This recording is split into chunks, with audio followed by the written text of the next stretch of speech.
Sejam muito bem-vindos ao canal Vocação Jurídica. Se essa for a sua primeira vez, é um prazer falar com você. Meu nome é Roberta Renault, eu sou advogada criminalista, sou professora de prática penal e o objetivo com esse canal é sempre atualizar, informar, prestar esclarecimentos sobre o direito penal, e também sobre o funcionamento de um processo criminal na prática, além das dicas para advogados criminalistas iniciantes.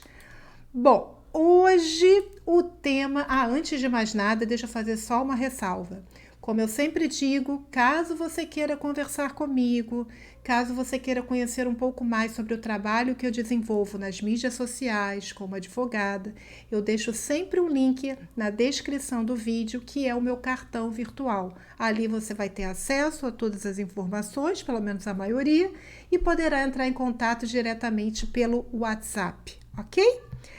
Bom, olha só. Eu sempre dirijo os meus vídeos para aqueles que são interessados nos assuntos que eu acabei de falar. Mas esse, em especial, é um carinho para aquelas pessoas que já estão sendo processadas criminalmente e que são inocentes, ou que acabaram, já foram processadas já tiveram uma condenação, mas elas sabem que são inocentes. E se sentem injustiçadas. E esse vídeo é também para os advogados que têm clientes dessa natureza. Porque, veja bem, um advogado criminalista, ao contrário do que muitos podem pensar, ele não lida só, ele não tem a única atividade voltada para a absolvição do réu. Às vezes essa absolvição é complicada e ele parte para acordos com o Ministério Público, acordos previstos em lei, outras medidas despenalizadoras, ele busca a diminuição da pena, então nem sempre é viável a absolvição. Agora, no caso de uma pessoa que é inocente, o nosso dever em fazer o máximo para que ela não caia no sistema é imprescindível. Nós estamos num sistema prisional falido, reconhecido pelo Supremo, o estado inconstitucional das coisas. Sabemos que violações ocorrem dentro do sistema diariamente. Imagina com um inocente, A nossa responsabilidade é muito grande.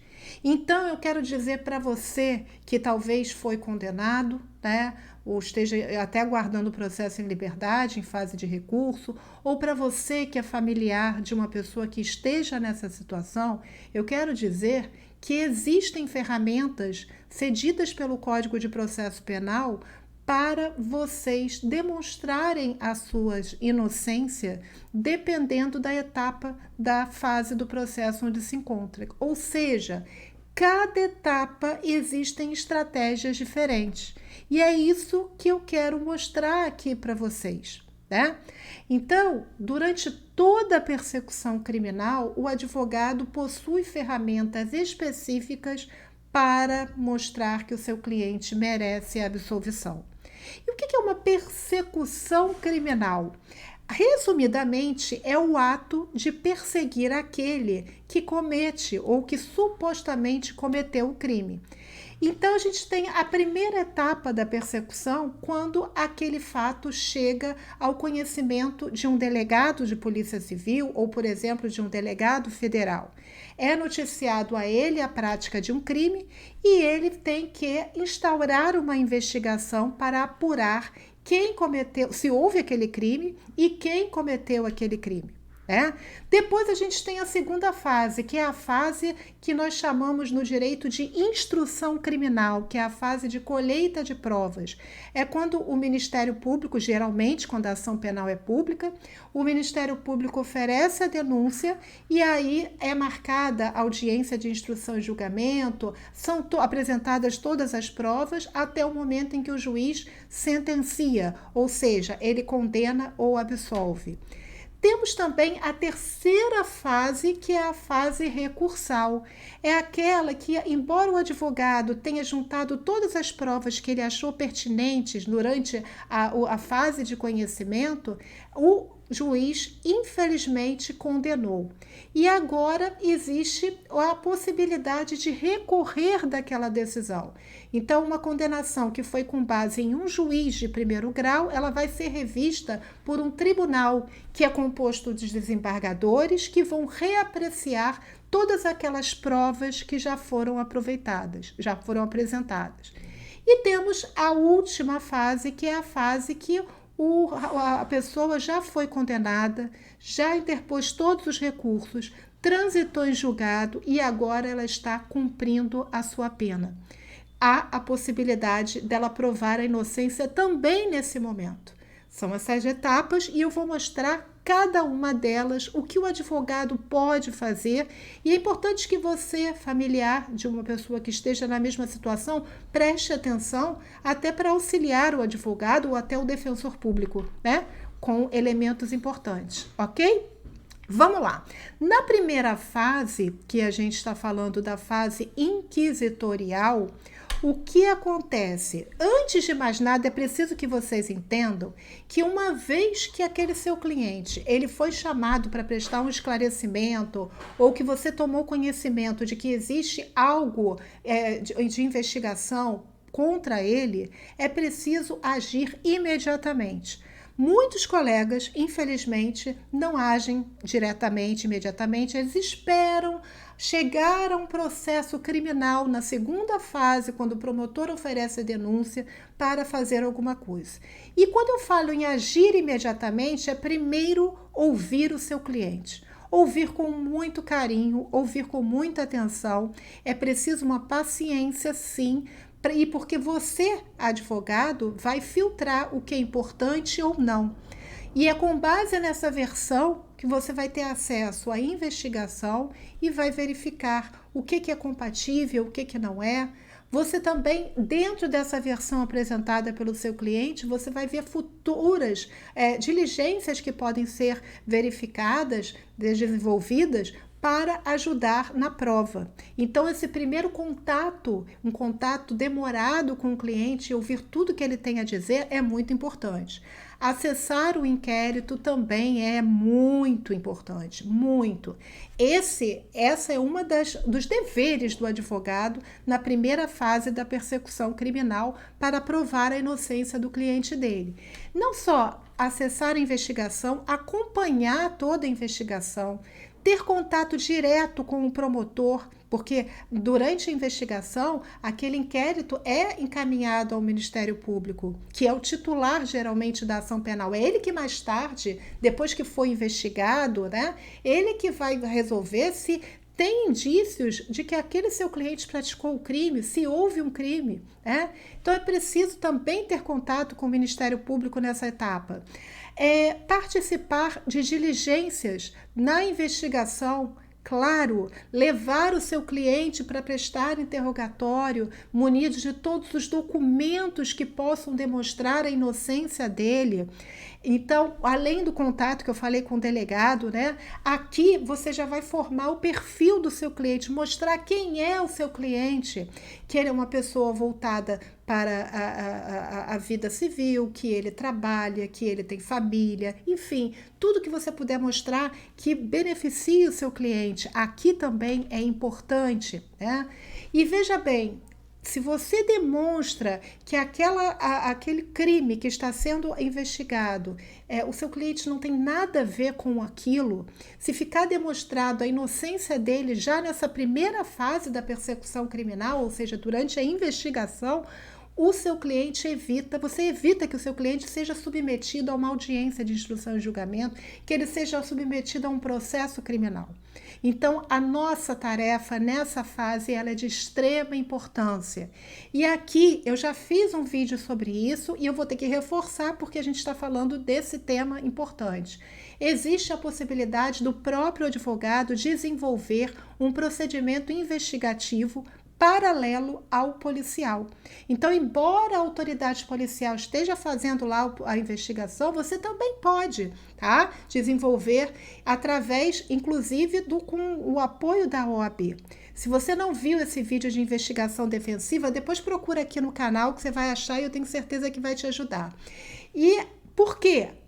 O trabalho da delegacia, da polícia, muitas vezes é falho. Muitas vezes a investigação ela não é conduzida da forma correta. Às vezes o delegado ele já tem na ideia que aquela pessoa cometeu o crime, então a linha de investigação é tendenciosa. Ele não abre outras linhas de investigação, outros possíveis responsáveis por aquele crime. Então por isso que a investigação aqui conduzida por um advogado, a investigação defensiva, com o apoio de colaboradores que podem ser investigadores, né, particulares, peritos, tudo vai depender do crime exatamente, da situação fática, é sempre muito bem-vinda. Então aqui o nosso trabalho é grande e a responsabilidade também.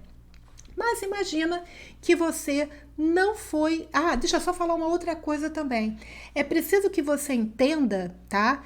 Que existe uma lei de abuso de autoridade, eu vou ler aqui o artigo 30 e o artigo 31. Esses artigos eles são importantes porque o delegado ele não pode simplesmente instaurar um inquérito policial. Ele tem que ter uma justa causa fundamentada, algum amparo para iniciar uma investigação. E ele também não pode ficar estendendo injustificadamente essa investigação. Se está encerrado, se está demonstrado que não houve o crime ou que aquela pessoa não cometeu o crime, ela não pode ser indiciada. Então, hoje, a lei de abuso de autoridade, ela fala sobre isso. E se o delegado, olha lá, artigo 30, dá início ou procede à persecução penal, civil ou administrativa, sem justa causa fundamentada ou contra quem sabe que é inocente, ele responde por um crime de abuso de autoridade que vai de 1 a 4 anos. E o artigo 31 fala da extensão injustificada da investigação, procrastinando-a em prejuízo do investigado ou fiscalizado. A pena é de 6 meses a 2 anos. Então, o nosso trabalho é realmente mostrar que aquela investigação... Nem sempre isso vai ser viável. Às vezes o cliente, ele é culpado. Mas eu estou falando aqui de pessoas inocentes, né? Esse vídeo está sendo focado para os inocentes. Então, é importante, sim, fazer de tudo para que o delegado chegue a esse convencimento. Não só o delegado, como o próprio promotor de justiça. Mas imagina que você foi constituído na segunda fase da persecução criminal. Houve a investigação, o delegado indiciou o seu cliente, o promotor achou que tinham indícios de autoria e materialidade, ele oferece a denúncia, é instaurado um processo criminal e agora você tem a tarefa árdua, primeiro, de criar quais são as suas teses defensivas. Como é que você vai mostrar que o seu cliente é inocente, né? Então, você vai juntar provas, principalmente provas testemunhais. É muito importante saber trabalhar as testemunhas, orientar o seu cliente no interrogatório com todos os detalhes, requerer diligências que possam ser importantes para a elucidação do caso. Isso tudo amparado nas suas técnicas nas teses defensivas, né? Então, é muito importante que o advogado faça esse trabalho aqui. Imagina que você fez um excelente trabalho, você apresentou as melhores provas, tudo da melhor qualidade, mas infelizmente o juiz, mesmo com aquelas provas, ele acabou condenando o seu cliente. Aí você vai para a fase recursal.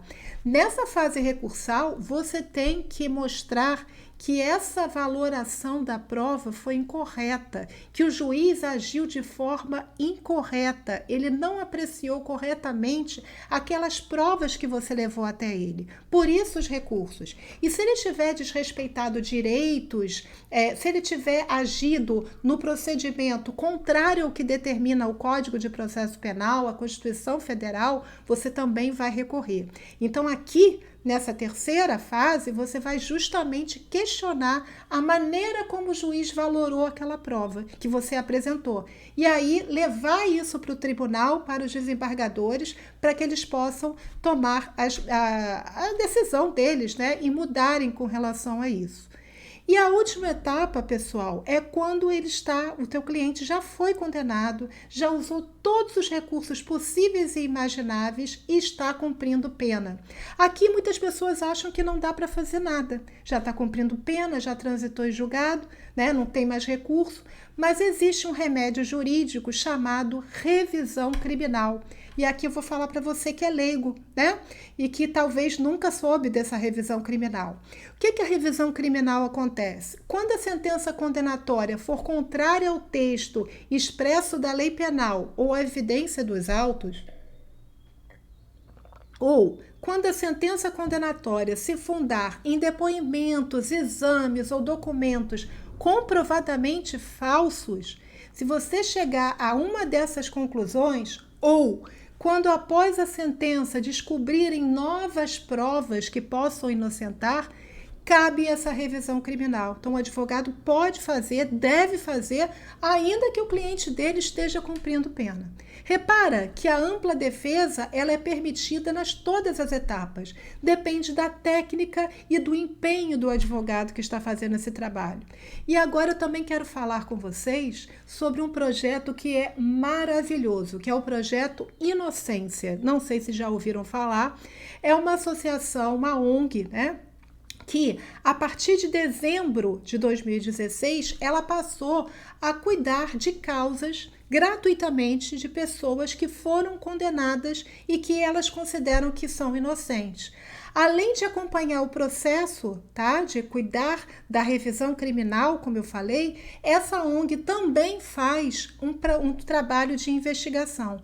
É muito bacana, tá? Esse projeto ele é do mundo inteiro e aqui no Brasil, salvo engano, foi a partir de dezembro de 2016. Se você tiver interesse, eu vou deixar aqui o link também para você acessar esse projeto, entrar em contato com eles e obter mais informações, ok? O importante é não desistir, né? A gente sabe das falhas do sistema, a gente sabe dos abusos de autoridade, mas não precisamos ser corajosos e combativos.